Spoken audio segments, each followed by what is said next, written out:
Enseignante à la faculté de pharmacie de Nantes depuis de nombreuses années, nous avons décidé il y a quelques mois d'étendre notre public et de créer un blog qui est intitulé Regard sur les cosmétiques.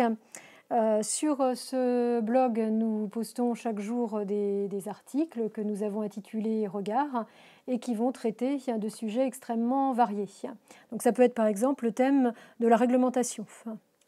Nous avons abordé ce qu'est un cosmétique et aussi dans un aspect réglementaire, nous voulons tordre le cou à un certain nombre d'idées. Certains prétendent que les ingrédients cosmétiques ne pénètrent pas du tout la barrière cutanée.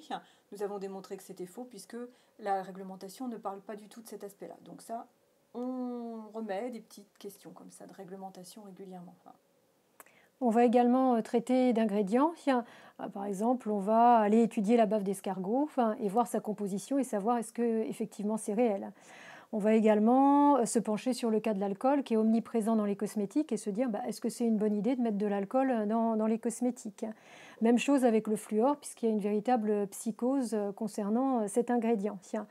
On ne pouvait pas ne pas aborder la notion de perturbateur endocrinien puisque c'est quelque chose qui est vraiment accolé au terme de cosmétique.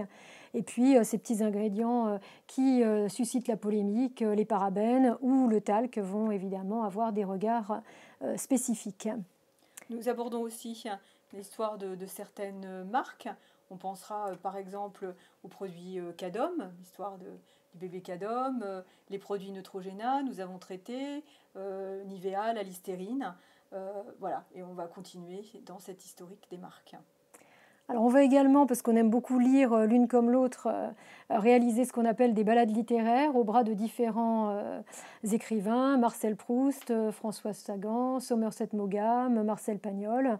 Ce que l'on traque en fait à chaque fois dans les différents ouvrages, c'est les cosmétiques, quels sont-ils, comment ils sont employés, ce qui permet de savoir finalement quels univers cosmétiques sont reliés à tel ou tel auteur.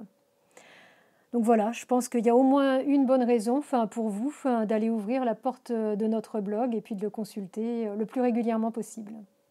À bientôt.